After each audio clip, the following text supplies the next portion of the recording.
नमस्कार, संदेश न्यूज पर आप सभी का स्वागत है। अयोध्या से हमारी खास पेशकश धर्म सभा में। यहाँ अयोध्या में इस समय 11,000 से ज्यादा साधु संतों का समागम यहाँ पर हो चुका है और तमाम जो है परम संतोष के साथ, परम आनंद के साथ यहाँ पर आए हुए हैं और उस घड़ी का इंतजार कर रहे हैं जब प्रभु श्री राम गर्भगृह में विराजेंगे और उस घड़ी को, उस पल के साक्षी ये तमाम साधु संत हमारे साथ बनेंगे। इस खास पेशकश में हमारे साथ भी महामंडलेश्वर जी हैं, महंत श्री हैं और तमाम जो स्वामी जी हैं वो यहाँ पे मौजूद हैं। आज हम इस खास धर्म सभा में चर्चा करेंगे इस पूरा जो संघर्ष रहा, ये जो पूरा आंदोलन रहा है और उस संघर्ष के साथ जो शुभ घड़ी आई है उसका किस तरीके का साधु समाज जो है उसका स्वागत कर रहा है, किस तरीके से उसे आवकार रहा है। इन तमाम बातों पर हम चर्चा करेंगे सब तमाम जो यहाँ पे विद्वद्गण हैं, तमाम विद्वान हैं उनके साथ। तो आइए शुरू करते हैं इस चर्चा को, लेकिन उससे पहले मैं आप सबका परिचय करवा दूं उन तमाम महंतों और स्वामी जी महामंडलेश्वर से जो हमारे साथ इस धर्म सभा में मौजूद हैं। हमारे साथ मौजूद हैं महंत रविंद्र पुरी जी, महंत महेश्वर दास जी, महामंडलेश्वर हरिराम दास जी, पूरण दास जी, श्री महंत भरत दास जी, धर्मदास जी जो कि पटना से हैं, भवानी दास जी, स्वामी बालकृष्ण देव महाराज जी, कमल रावल जी भी हमारे साथ हैं, महामंडलेश्वर रामेश्वरानंद जी हमारे साथ हैं, स्वामी योगानंद जी हमारे साथ हैं, महंत रुद्रपुरी जी हमारे साथ हैं और साथ ही ब्रजेश शर्मा जी भी जो राजस्थान से आए हुए हैं वो इस समय हमारे साथ मौजूद हैं। तो आइए इस धर्म सभा का सिलसिला अयोध्या से शुरू करते हैं और सबसे पहले जानते हैं महामंडलेश्वर जी से कि ये जो प्राण प्रतिष्ठा की घड़ी आई है, इतने नजदीक आई है, उसको लेकर के वो कैसा फील करते हैं। भगवान के लाडले महापुरुषों के जो आराध्य देव है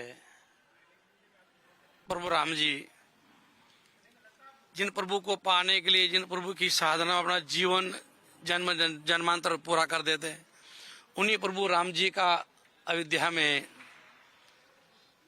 पहला प्रागट्य महाकौशल्या से हुआ और दूसरा प्रागट्य वो संत महात्मा के सानिध्य में उनके स्नेह और भाव प्रेम से प्रागट्य होने जा रहा है। उन्हीं प्रभु के चरणों में अनंत कोटि प्रणाम करते हैं और आशा है कि जहाँ हमारे भगवान के भक्त संत महापुरुष पधार जाते हैं वहाँ भगवान को तो आना ही पड़ता है और जहाँ भगवान प्रकट हो जाते हैं वहाँ महापुरुष भक्तों को जाना ही पड़ता है। इसलिए इस अवध में बहुत लंबे समय से, अभी से बहुत लंबे समय से हमारे संत महात्मा संघर्ष कर रहे हैं। विद्रोहियों ने जो मंदिर को विध्वंस किया था उसको पुनर्निर्माण हुआ और प्रभु राम जी का 22 तारीख को पदार्पण होगा, प्राण प्रतिष्ठा होगी, उसमें हमारे संत भगवान पधारे हैं।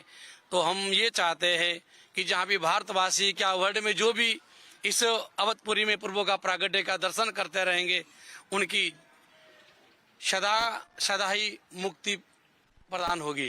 रविंद्रपुरी जी, आपसे जानना चाहेंगे कि क्या आनंद की अनुभूति इस समय आप महसूस कर रहे हैं। एक यज्ञ भगवान राम के जन्म के पहले महाराजा दशरथ ने किया था और पुत्रेष्ठी यज्ञ, और दूसरा एक यज्ञ इस कलयुग के इस काल में संतों के द्वारा प्रारंभ हुआ और विधर्मियों के द्वारा जो भगवान श्री राम की जन्मभूमि थी, एक भव्य और दिव्य मंदिर महाराजा विक्रमादित्य के द्वारा जो बनाया गया था उसका विध्वंस हुआ। सभी संप्रदाय के संतों ने पिछले 500 वर्ष का जो संघर्ष था, बहुत से कारसेवकों ने अपने प्राणों की आहुति दी और एक ऐसी सुखद घड़ी है, सारा विश्व राम में हो गया है। और अयोध्या एक ऐसी नगरी है जिसका नाम ही अयोध्या, जहाँ युद्ध की कोई संभावना नहीं, लेकिन हम लोगों ने पिछले 500 वर्ष से युद्ध लड़ा और आज हमारे पूर्वजों के बलिदान का एक ऐसा फल है जो भगवान श्री राम के नवनिर्मित मंदिर में एक ऐसे विग्रह की स्थापना आने वाली 22 जनवरी को होने जा रही है। समस्त अखाड़ा परंपरा के जो संत हैं उनको विश्व हिंदू परिषद और मंदिर तीर्थ क्षेत्र ट्रस्ट की तरफ से आमंत्रित किया गया। सभी संत बहुत प्रसन्न हैं। मैं आपके इस चैनल के माध्यम से समस्त गुजरात के भाई बहनों को जो विश्व में जहाँ भी रहते हैं राम जी के इस प्राकट्य उत्सव पर बहुत बहुत शुभकामनाएं और बहुत बहुत बधाई देता हूँ। तो ये आनंद की अनुभूति है जो संतों महंतों की वाणी से आपको सुनाई दे रही है, आप कैसा महसूस कर रहे हैं इस वक्त। बहुत बहुत शुभकामना इस न्यूज चैनल को।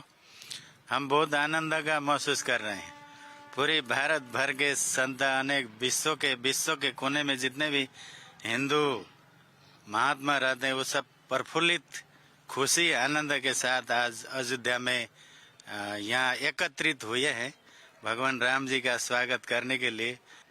तो आप महसूस कर सकते हैं कि कभी कभी जो होते हैं शब्द भी जो है वो छोटे पड़ जाते हैं उस खुशी को व्यक्त करने के लिए जो हृदय में हिलोरें मारती रहती है।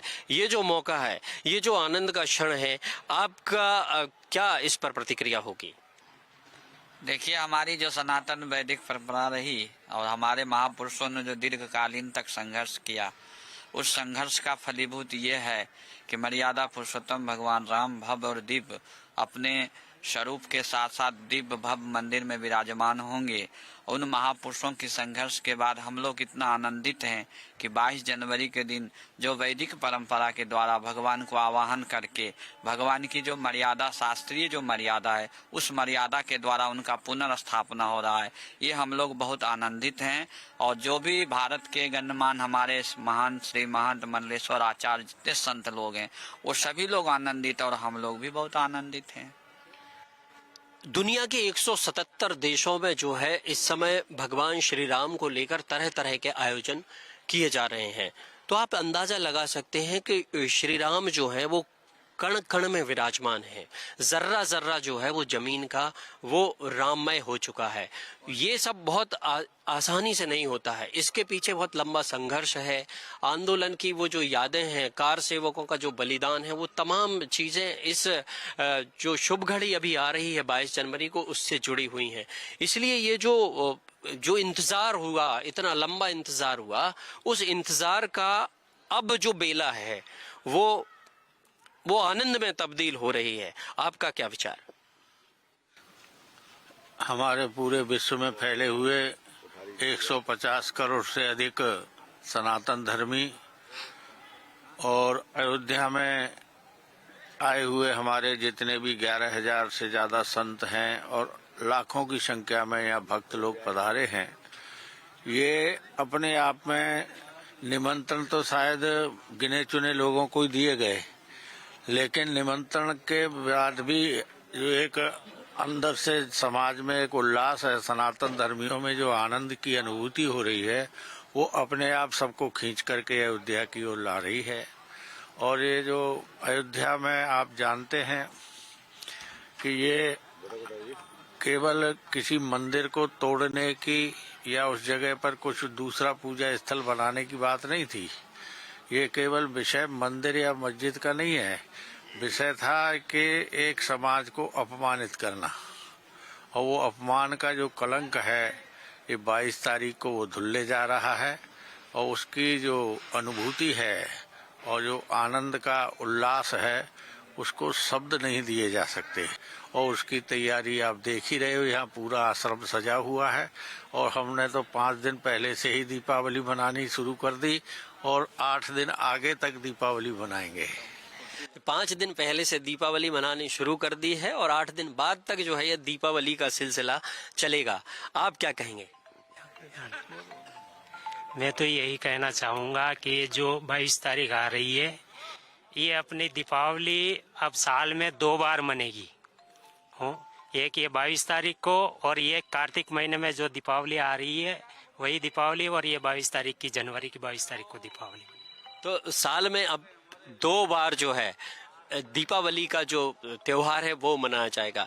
एक बार फिर से हम ये जानने की कोशिश करेंगे कि ये जो अनुभव है, ये जो दीपावली की बातें हो रही हैं, हो सकता है रंग बिरंगी होली की भी बातें हों, तमाम त्योहार, तमाम चीजें जो हैं ये राम प्रसंग से अब जुड़ गई हैं।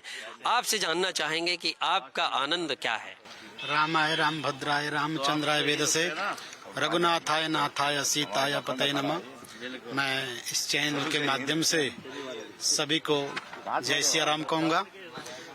भारत में नहीं अपितु विश्व के कोने कोने में 22 जनवरी को सभी लोग हर्ष उल्लास के साथ दीपक जला के भगवान श्री राम का अभिनंदन कर रहे हैं। ये वास्तविकता हमारे गौरवान्वित हैं हम लोग की 500 वर्ष और 25 पीढ़ी के बाद हमको यह अवसर प्राप्त हुआ है इस युग में हम तो कल्पना भी नहीं कर सकते थे, लेकिन आज इतने हर्ष और उल्लास के साथ, इसको कल्पनाओं के साथ हम लोग आनंदित हैं कि आज भगवान श्री राम का 14 वर्ष का नहीं, मैं समझता हूँ 500 वर्षों का वनवास खत्म हुआ है। तो प्रभु श्री राम 500 वर्षों से टाट पर रहा करते थे, लेकिन अब ठाठ उनके जो आए हैं, महंत रविंद्रपुरी जी से जानेंगे कि उस ठाठ के बारे में कुछ अपने वचन जरा बताएं। सन 84 में राम मुक्ति आंदोलन की शुरुआत हरिद्वार की पवित्र नगरी से संतों के सानिध्य में ब्रह्मलीन महंत अवैधनाथ जी महाराज, परमहंस जी महाराज और सतमित्रानंद जी महाराज और हरिद्वार के जो प्रमुख अखाड़ों के उस समय के श्री महंत थे, सब लोगों ने मिलकर के अभियान प्रारंभ किया। और आज एक कहावत है, सतयुग में पुष्कर, त्रेता में नैमिषारण्य, द्वापर में कुरुक्षेत्र और कलयुग में हरिद्वार प्रधान तीर्थ है। जब भी कोई किसी कार्य का प्रारंभ हरिद्वार से हुआ है, वो हमेशा पूर्णता की ओर गया है। और उसके बाद सन 86 में राजीव गांधी ने ताला खुलवाया, 89 में एक बार भूमि पूजन हुआ, लेकिन वहां से आंदोलन आदरणीय ब्रह्मलीन अशोक सिंगल जी विश्व हिंदू परिषद के अध्यक्ष थे, उनके नेतृत्व में सभी समुदाय के संतों को एकत्रित करने का कार्य प्रारंभ हुआ। और जब कार सेवा हुई, उसके बाद मुलायम सिंह ने गोलियां चलवाई, हम लोगों ने उस आंदोलन में भाग लिया। 2 बार ये घटना घटी। कार्तिक पूर्णिमा का दिन ये अयोध्या की नगरी, जहां लोग सरयू में स्नान करने आते थे, रक्त रंजित किया गया। उन सभी कार सेवकों को बहुत बहुत श्रद्धांजलि है हमारी। तो इस प्रकार से ये एक ऐसा आयोजन है जो भूतों ने भविष्य थी। जैसे त्रेता युग में दिवाली मनाई गई थी भगवान राम के विजय लंका के बाद में, उसी प्रकार की एक नई दिवाली सारे विश्व में आज मनाई जा रही है। और आपके इस चैनल के माध्यम से गुजरात के खास करके भाई बहनों को मैं बहुत बहुत भावभीनी उनको प्रार्थना करता हूं कि जहां भी वो विश्व के कोने में रहते हैं, वहां राम के इस उत्सव में अपने घर को दीपक से सजाएं, खुशियां मनाएं, भगवान राम का अभिषेक करें। जिस भी विग्रह का वो पूजन करते हैं, क्योंकि भगवान राम ने स्वयं भगवान शिव का पूजन किया है, तो ये एक भेद जो था समाज में, उसको समाप्त किया राम ने, और राम राज्य की स्थापना की शुरुआत हुई। सत्य की जीत हुई है। महंत जी ने बहुत बड़ी बात कही है, और सत्य की जीत जो है वो कितनी बड़ी हुई है वो भी हम जानने की कोशिश करेंगे, क्योंकि आज जो शब्द हैं और उन शब्दों का जो भार है वो आप महसूस कर सकते हैं किस तरीके इन संतों की वाणी से, महंतों की वाणी से, महामंडलेश्वर जी हैं, तमाम लोगों की वाणी से कैसा आप महसूस कर रहे हैं आज? पहले तो गुरु जी को प्रणाम, उपस्थित सारे श्रीमंत महामंडलेश्वर सबको प्रणाम। महसूस तो अनुभूति ऐसी है कि कुछ वर्णन किया नहीं जाता, लेकिन एक चीज यहाँ पे है कि जैसे धर्म के अंदर पहले धर्म सत्ता होती थी, फिर राज सत्ता होती थी, तो यहाँ का जो भी आयोजन हो रहा है उससे ये प्रतीत हो रहा है कि राज सत्ता पे धर्म सत्ता अभी सर्वोपरि हो रही है। भारत के हर एक राज्य से कम 300 से 400 साधु संतों को पहले न्योता दिया गया है। उसका परिणाम ये हुआ है कि रिमोट के देहात के गांवों में भी हर घर दिवाली 22 जनवरी को मनाई जाएगी। और आनंद तो ऐसा है कि पहली बार जब नव दंपत्ति घर पे बच्चा आने वाला होता है तो उसका आनंद शब्दों में वर्णन नहीं हो सकता है। वो आनंद तो माँ बाप ही जानते, तो हम लोग कुछ भी बोले शब्द कम गिर जाएंगे। तो बस साधुवाद है, ऐसे ही कार्य होते रहे और जल्द से जल्द मथुरा में भी कृष्ण लला बैठ जाए और ज्ञानवापी में भी शिव जी वापिस बैठ जाए उनकी ओरिजिनल जगह पे। वही हमारा इच्छा है। और सनातन धर्म जो विश्व गुरु था वो वापिस विश्व गुरु हो जाए, यही है। नमो नारायण।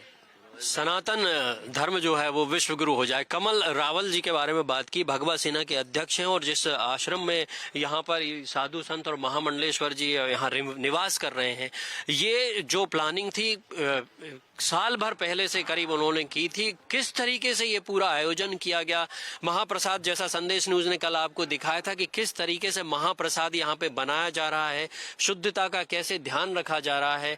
2000 किलो का जो महाप्रसाद है वो तमाम आगंतुकों में, महानुभावों में और जो सेलिब्रिटीज हैं उनमें यहाँ से वितरण किया जाना, उसके पैकेट भी तैयार किए जा रहे हैं। तो कमल जी, ये पूरी जो तैयारी हुई वो किस तरीके से तैयारी की गई थी? सबसे पहले तो मैं सभी संतों को प्रणाम करता हूं और सबके आशीर्वाद से ये कार्य किया है मैंने। ये मेरी भले 1 साल की मेहनत थी अयोध्या के साथ में। मैं 1 साल से इस विषय को देख रहा था और मुझे ये सौभाग्य मिला श्री राम जन्मभूमि तीर्थ क्षेत्र से कि हम प्रथम मीटिंग में जब बैठे थे पंकज जी और चंपत जी वगैरह, तो उस समय हमसे उन्होंने यही अपेक्षा ही रखी थी कि आप क्या कर सकते हैं। हमने बोला कि आप हमें क्या दे सकते हैं। मेरे में पूर्ण ताकत है, अगर अपने आप को भी बेच के संतों के लिए अगर मुझे कुछ करना पड़े, और ये अयोध्या में 22 जनवरी को जो कार्यक्रम हो रहा है उसके लिए अगर कुछ करना पड़े तो मैं स्वयं खड़ा रह के पूर्ण रूप से कार्य करूंगा। ये मेरा पहला संकल्प था, क्योंकि मुझे मिला है ये अगर अवसर, और एक हिंदू होने के नाते अगर वो अवसर का आनंद मैं ना ले सकूं तो मेरे जैसा मूर्ख इंसान इस दुनिया में है भी नहीं। क्योंकि ये तो पूरे संसार की जीत नहीं, ये तो हमारे संतों की जीत है। ये संतों ने जो कार्य किया है, हमारे ऊपर जो कलंक लगा था ना, ये संतों ने वो कलंक उतार दिया। क्या उतार दिया? ये संतों की ताकत है, ये जीत है सनातन की, ये भगवे की जीत है। और मैं तो चाहता हूं कि भगवा राज जो हमारा था वो हमें वापस मिला इन संतों के आशीर्वाद से। जय जय श्री राम, जय जय श्री राम। क्योंकि मेरा संतों का जो राज रहेगा, सही है, और संतों का जो आदेश रहेगा उस आदेश के लिए हम तत्पर रहेंगे। मैंने जो भी व्यवस्था की है ये सिर्फ और सिर्फ संतों के आशीर्वाद से की है। मेरी कोई क्षमता नहीं है, मेरी कोई ताकत नहीं है, ये इनके आशीर्वाद थे, इसलिए ताकत मिली और मैंने कार्य किया। तो जय जय श्री राम का जो नाद है, जय जय श्री राम की जो गूंज है, ये संतों के माध्यम से आप संदेश न्यूज पर सुन रहे हैं। यहाँ पे कण कण जर्रा जर्रा, जैसा हमने बोला कि तमाम जो है जय श्री राम की गूंज से गूंज रहा है। ये जो धर्म सभा है, ये जो धर्म संसद है, ये जो राम समागम है, इसका जो मुजाहरा आपने देखा यहाँ पे संसद न्यूज पर, ये सब महामंडलेश्वर संत महंत जय श्री राम के नारे लगाते। ये जो मुहूर्त की घड़ी है, वो मुहूर्त की घड़ी के बारे में आप क्या कहेंगे 22 जनवरी की? ये प्रभु राम जी की जो मूर्त प्राण प्रतिष्ठा की घड़ी है, एक अमृतमय बेला है ये। और ये अमृतमय बेला ऐसी है जिस प्रभु के नाम को स्मरण करने से, स्मरण करने से और अपने तन की शुद्धि भूल जाता है, उस समाधि में चला जाता है। इसीलिए इन प्रभु की अमृत बेला का बखान तो नहीं कर सकते हैं। जिस प्रभु शेष नाग पे शयन करते हैं, वो शेष जी कहते हैं मैं भी मेरे 1000 फण से प्रभु की महिमा का वर्णन नहीं कर पाता हूँ, तो हम एक मुख वाले कैसे कर पाएंगे। ये जो सिलसिला है, ये जो राममय माहौल है, ये माहौल का जो ये तो ऐसा लगता है ये शुरुआत है। ये कहाँ तक जाने वाला है इसकी कोई कल्पना नहीं कर सकता है। आप कैसा फील कर रहे हैं इस वक्त? सिया राम मैं सब जग जानी, करऊं प्रणाम जोरी जुग पानी। अरे निर्मल मन जन सो मोहि पावा, मोहे छल छिद्र कपट नहीं भावा। ये जो क्षण है, यह क्षण अत्यंत ही आह्लादित है करने वाला, क्योंकि यह 500 साल के संघर्ष के बाद आया है। और ये केवल मंदिर की विग्रह की ही केवल स्थापना नहीं है, और यह राष्ट्र गौरव का मंदिर है, और राष्ट्रीय गौरव के ये तो उत्थान का समय है ये। और मित्रों, यह जो है हिंदुओं के लिए ही नहीं है, जैन बौद्ध सिख सबके लिए है। जो भी तो भारत भूमि से प्यार करते हैं, जिनकी श्रद्धा है भारत में, सबके लिए है ये। और एक बात अब आप जान ले कि तो 1200 साल का तो हमारा रात्रि काल समाप्त हो रहा है। कैसा आप अनुभव कर रहे हैं इस वक्त? हम लोगों का दिल में उल्लास भरा हुआ है और बुझा रहा है कि जैसे प्रभु श्री राम का बानी पहले हम लोग रामायण में पढ़े थे, आज उसी मार्ग पर चलने का भी जाहिर कर रहा है सब साधु संत कि प्रातः काल उठ कै रघुनाथा मातु पिता गुरु ना भय माथा, गुरु पितु मातु स्वामी हितबानी। हमारे गुरु माता पिता जो सोचते हैं, सोचते हुए बाल बच्चा जैसे साधु संत को आशीर्वाद दिए चलने के लिए, वही मार्ग पर चलने के लिए हम लोग सोच रहे हैं। आप प्रभु श्री राम हमारे आए हैं, इतना दिन वनवास में रहे, उसी तरह से ये टेंट लगा हुआ था वनवास एक तरह समझिए, और वह प्रभु अयोध्या में विराजमान हुए हैं। जैसे दीपावली हम लोग उस जमाने में मनाते थे सतयुग में, आज कलयुग का सतयुग होने जा रहा है, वही महसूस हो रहा है, सतयुग वाला महसूस होने जा रहा है। प्रभु श्री रामचंद्र जी आए हैं, इसलिए हर भारतवासी में एक कण में वही सतयुग। एक भजन कुछ राम पे गुनगुना दीजिए। रघुपति की नी बहुत बड़ाई, तुम मम प्रिय भरत संभाई, राम सिया राम जय जय राम, राम सिया राम जय जय राम। राम सिया राम जय जय राम। आप क्या कहेंगे राम सिया राम के बारे में, कुछ गुनगुनाएंगे? ओम सत्यमेव जयते। परमपिता परमात्मा श्री राम फिर से प्रकट होकर के दर्शन देने के लिए आ गए हैं। पावन घड़ियों को अपने शब्दों में बांधना, व्यक्त करना, ये किसी के बस की बात नहीं है। हम इस पावन भूमि में माता सीता और परमपिता परमात्मा श्री राम जी की पावन भूमि में आकर के अपने आप को इतना गौरवान्वित और अपनी खोई हुई विरासत को प्राप्त करने जा रहे हैं। ये भारत की बहुत बड़ी जीत है। ये हमारे भारत में ही इतना आनंदित उत्साह नहीं, ये विदेशों में भी उसको मनाया जा रहा है। जहाँ जहाँ मेरे भारत के सनातनी रहते हैं, प्रत्येक प्रांतों से ऋषि मुनि संत महंत महामंडलेश्वर ज्ञानी ध्यानी और भगत सेवक आए हैं। सब में ऐसे लग रहा है कि जैसे राम प्रभु प्रकटे हुए हैं, और उनको शब्दों में व्यक्त करना बहुत ही कठिन महसूस हो रहा है। अनुष्ठान है उसकी घड़ी बहुत निकट आ गई है। वैसे तो कई दिनों से अनुष्ठान का सिलसिला वो शुरू हो चुका था 15 तारीख से। उस अनुष्ठान की खासियत क्या है, उस अनुष्ठान की विशेषता क्या है, एक बार फिर से महेंद्र रविंद्र गिरी जी से जानने की कोशिश करेंगे कि वो बताएंगे कि आखिर ये अनुष्ठान जो है वो कितना महत्वपूर्ण है, कितना बड़ा है, और इसका धर्म में क्या स्थान है। वैदिक परंपरा में वास्तु नियम के अनुसार जो प्राण प्रतिष्ठा की विधि है, वो काशी के विद्वत जो सबसे वरिष्ठ विद्वान ब्राह्मण हैं उनके द्वारा इसका आयोजन हो रहा है। और हर विधि जो है वो वैदिक परंपरा और शास्त्र सम्मत है। इसमें किसी भी प्रकार के जिन लोगों ने शंका व्यक्त की है, भगवान राम उनको सद्बुद्धि दे। कबीर जी ने कहा, कबीरा निंदक निर्णय राखियो आंगन कुटी समाये।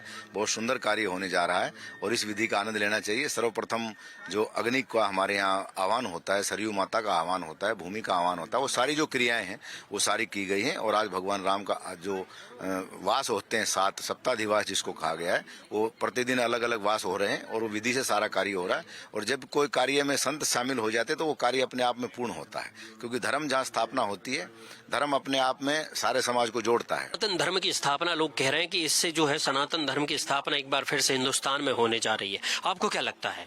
सनातन तो सूर्य से पैदा हुआ है, जो कभी नष्ट नहीं होने वाला। जब बादल आते हैं तो सूर्य का प्रकाश को थोड़े समय ढक सकते हैं। तो सनातन तो हमेशा था, है और भविष्य में भी रहेगा। और भगवान सूर्य के वंश में ही भगवान राम का जन्म हुआ है, इसलिए उस राम जन्मभूमि का जो आंदोलन था उसकी आज परिणति होने जा रही। 22 तारीख को भगवान का भव्य और दिव्य मंदिर बन गया है। तो ये जो धर्म सभा थी, तमाम संत महंतों के आपने विचार यहाँ पे सुने हैं, उनकी जो आनंद की अनुभूति है वो आपने सुनी है, धर्म को लेकर के उनकी बातें सुनी, सनातन को लेकर के उनकी बातें सुनी हैं, और श्री राम को लेकर के जो उनके विचार हैं, उनकी जो एहसास है, उनकी जो अनुभूति है, वो तमाम आपने सुनी है। इस धर्म सभा में अयोध्या से फिलहाल इतना ही। बाकी तमाम खबरों के लिए आप देखते रहिए संदेश न्यूज। नमस्कार।